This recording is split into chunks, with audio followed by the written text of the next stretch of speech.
এই ব্রিসবেন টেস্টের তৃতীয় দিনটাও ছিল বেশ বৈচিত্র্যময়। তো মানে খেলা তো খুব বেশি হলোই না, ওই বৃষ্টির জন্য আবারও ওই প্রথম দিনের মতোই বেশিরভাগ সময়টাই নষ্ট হয়ে গেল। তো অস্ট্রেলিয়া আগের দিন 7 উইকেটে 405 এই অবস্থায় খেলতে নেমেছিল। তো এই মিচেল স্টার্ক আর ওই অ্যালেক্স ক্যারির জুটিটা আরও বেশ কিছুটা এগোলো। গতকাল তো ওই জায়গায় 20 রানের পার্টনারশিপ হয়ে গেছিলো তাদের মধ্যে। তো ওই জায়গায় তারা আরও 18টা রান এদিন যোগ করেন। তার মধ্যেই অস্ট্রেলিয়ার উইকেট কিপার ওই অ্যালেক্স ক্যারি নিজের 50টা এদিন তুলে নেন। আর সাথে মিচেল স্টার্কও দেখলাম বেশ ভালো ভালো কিছু শট খেললেন। রবীন্দ্র জাডেজাকে দেখলাম তিনি স্লক সুইপ করে একটা মিড উইকেটের উপর দিয়ে ছক্কা মারলেন। তারপর জসপ্রীত বুমরাকেও দেখলাম ওই পুল শটে মিড উইকেটের উপর দিয়ে একটা বাউন্ডারি মারলেন। তার ঠিক 3 বল পরেই তিনি ওই জসপ্রীত বুমরার বলেই নিজের উইকেটটা দিয়ে এলেন। ওই বুমরার একটা গুড লেংথের ডেলিভারিতে ওই জায়গায় আউটসাইডেজ হয়ে তিনি উইকেট কিপার ঋষভ পান্তের হাতে ক্যাচ দিয়ে প্যাভিলিয়নে ফেরত যান। তখন অস্ট্রেলিয়ার স্কোরটা হয়ে যায় 8 উইকেটে 423।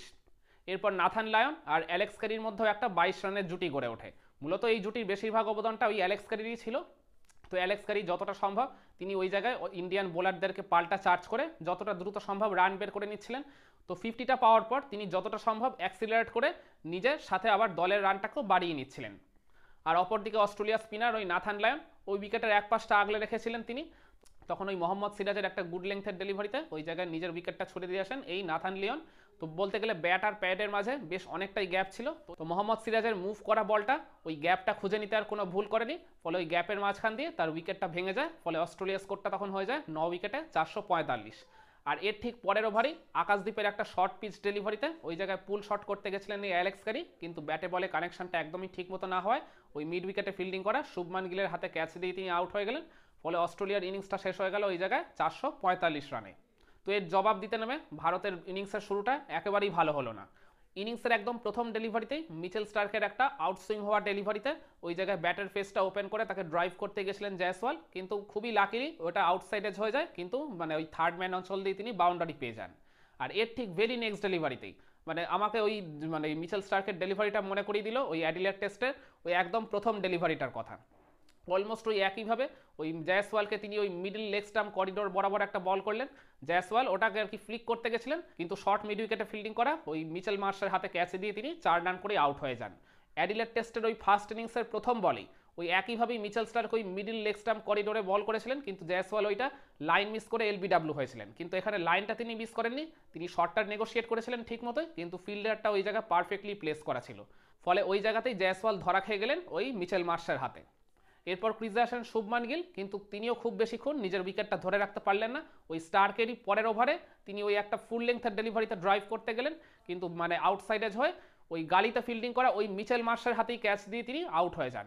অসাধারণ একটা দুর্ধর্ষ ক্যাচ নিয়েছেন মিচেল মার্শ, একদম ব্লাইন্ড জোনে ঝাঁপিয়ে পড়ে তিনি এই ক্যাচটা নিয়েছিলেন।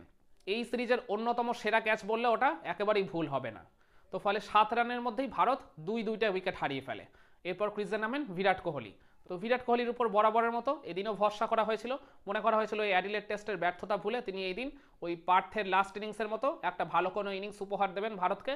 কিন্তু কিসের কি, সেই ওই একই ওই 5th বা 6th স্টাম্প করিডোরেই তিনি যেভাবে নিজের উইকেটটা ছুড়ে দিয়ে আসছিলেন এতদিন ধরে, ওই একই রকম প্যাটার্নে ওই জশ হেজেলউডকেই তিনি উইকেটটা ছুড়ে দিয়ে এলেন। মানে বিরাট কোহলি দেখতে গেলে এখন জশ হেজেলউডের নিয়মিত খাদ্য হয়ে গেছেন, মানে এক প্রকার তাই বলতে হবে। নাহলে লাস্ট 4 ইনিংসের মধ্যে তিনি 3বারই আউট হয়েছেন জশ হেজেলউডের বলে, আগের টেস্টটা বাদ দিলে। মানে এইরকমও হয়, বিরাট কোহলিকে ঠিক ওই একই রকমভাবেই 5th বা 6th স্টাম্প করিডোরে ড্রাইভ করানোর মতো একটা বল দিয়েছিলেন একদম স্লট পজিশনে। তো বিরাট কোহলি মানে শরীর থেকে অনেকটা দূরে খেলতে গেছিলেন, ঠিক যেমনটা এতদিন ধরে করে আসছিলেন, বলের উপরেই তিনি যেতে পারেননি। ফলে আউটসাইডেজ হয়ে উইকেট কিপার অ্যালেক্স ক্যারির হাতে ক্যাচ দিয়ে তিনি আউট হয়ে গেলেন। তো ফলে 22 রানের মধ্যেই ভারত 3-3টা উইকেট হারিয়ে ফেলে। এরপর ক্রিজে আসেন ঋষভ পান্ত। ঋষভ পান্ত আবার খুবই সারপ্রাইজিংলি তিনি যেমনটা আর কি স্বভাবসিদ্ধ ভঙ্গিতে করে থাকেন, ওই প্রাদার ফেস করা প্রথম ডেলিভারিতেই মিচেল স্টার্ককে ফ্লিক করে একটা বাউন্ডারি মারলেন মিড উইকেট দিয়ে। এরপর দেখলাম ওই মিচেল স্টার্ককেই চমৎকার একটা কাভার ড্রাইভে বাউন্ডারি মারলেন, কিন্তু বৃষ্টি আবার তার মাঝে এসে বাগড়া দিল। তো দেখা গেল ভারতের ইনিংস চলাকালীন মানে 5 থেকে 6 বার কম করে বৃষ্টি একবার থামছে একবার পড়ছে, একবার থামছে একবার পড়ছে, মানে বেশ ওই জায়গাটা ব্যাটারদের কনসেন্ট্রেট করতে কিন্তু খুবই প্রবলেম হয়, এটা বোঝাই যাচ্ছিল। আর অপরদিকে KL রাহুল কিন্তু ওপেন করতে নেমে তিনি একটা সাইড ধরে রেখেছিলেন, তিনিও বেশ কিছু চমৎকার শট খেলেছিলেন। জশ হেজেলউডকে ইনিংসের শুরুতে একটা কাভার ড্রাইভ করে বাউন্ডারি মারলেন। তারপর মিচেল স্টার্ককেও দেখলাম খুব সুন্দর একটা কাভার ড্রাইভে তিনি বাউন্ডারি মারলেন। তারপর স্কোয়ার ড্রাইভ করে একটা বাউন্ডারি মারলেন।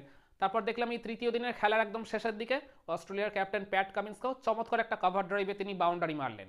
বলতে গেলে তিনি একটা পাশ বেশ ভালো মতো আগলে রেখেছিলেন, আর সাথে দলের স্কোরটাকে যেটুকু সম্ভব বাড়িয়ে নিচ্ছিলেন। কিন্তু ঋষভ পান্ত যখন ক্রিজে নেমে এত ভালো টাচে ছিলেন সেটা বুঝিয়ে দিয়েছিলেন ওই দুটো বাউন্ডারি মেরে, কিন্তু তিনিও খুব বেশিক্ষণ নিজের উইকেটটা ধরে রাখতে পারলেন না। ওই বৃষ্টি আসা যাওয়ার মাঝেই আর কি ওই একটা সময় তিনি প্যাট কামিন্সেরই একটা গুড লেন্থের ডেলিভারিতে ওই জায়গায় সামান্য একটা আউটসাইড এজের শিকার হয়ে মানে খুবই সফট ডিসমিসাল বলা চলে ওই অস্ট্রেলিয়ার উইকেট কিপার অ্যালেক্স ক্যারির হাতে ক্যাচ দিয়ে তিনি আউট হয়ে যান। ফলে 50 রান হওয়ার আগেই ভারত চারটা উইকেট হারিয়ে ফেলে ওই জায়গায়। এরপর 6 নম্বরে ব্যাটিং করতে আসেন ভারত অধিনায়ক রোহিত শর্মা। আশা করা হয়েছিল ওই ব্রিসবেন টেস্টে রোহিত হয়তো তার আবারও পুরনো ব্যাটিং পজিশনে ফিরে যাবেন, তিনি আর জয়সওয়ালি হয়তো ওপেন করতে চলেছেন এই ব্রিসবেন টেস্টে, কিন্তু দেখা গেল সেই রাহুল আর জয়সওয়ালি ওপেন করেছিল, তার মানে তো বোঝাই যাচ্ছিল রোহিত নাম্বার 6-এই খেলবেন। তো রোহিত শর্মা ক্রিজে নামার পর মানে তিনি আর খুব বেশিক্ষণ খেলার সুযোগ পেলেন না। তো ফলে কেএল রাহুল আর তার মধ্যেই অপরাজিত 6 বা 7 রানের একটা পার্টনারশিপ এখনও রয়েছে।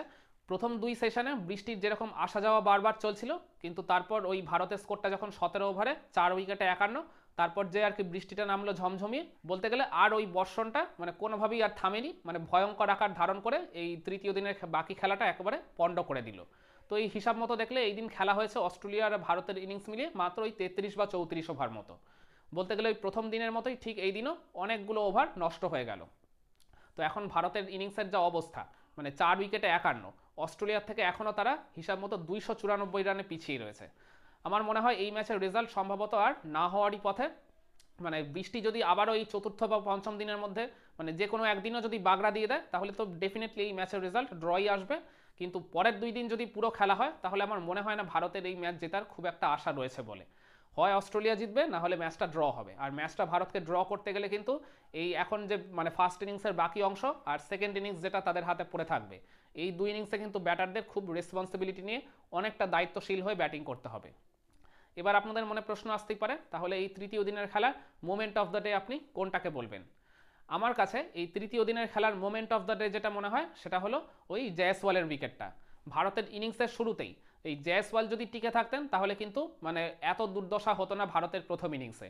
মানে তিনি আর কি ওপেন করতে নেমে যে অ্যাটাকিং ক্রিকেটটা খেলে যে টোনটা সেট করে দেন লাস্ট এই 1-1.5 বছর ধরে, সেটাই হয়ে আসছে। তো একদম ইনিংসের দ্বিতীয় বলেই তার উইকেটটা চলে যাওয়াতেই আমার মনে হয় ভারতের প্রথম ইনিংসের এইরকম দুর্দশা হয়ে গেছে। তো হিসাব মতো তার উইকেটটাই এই তৃতীয় দিনের খেলার মোমেন্ট অফ দ্য ডে বলে আমার কাছে মনে হয়। আপনারাও কি একমত হবেন আমার সাথে, নাকি আপনাদের কাছে এই তৃতীয় দিনের খেলার মোমেন্ট অফ দ্য ডে অন্য কিছু? কমেন্ট করে আপনার মতামতটা জানাবেন নাকি।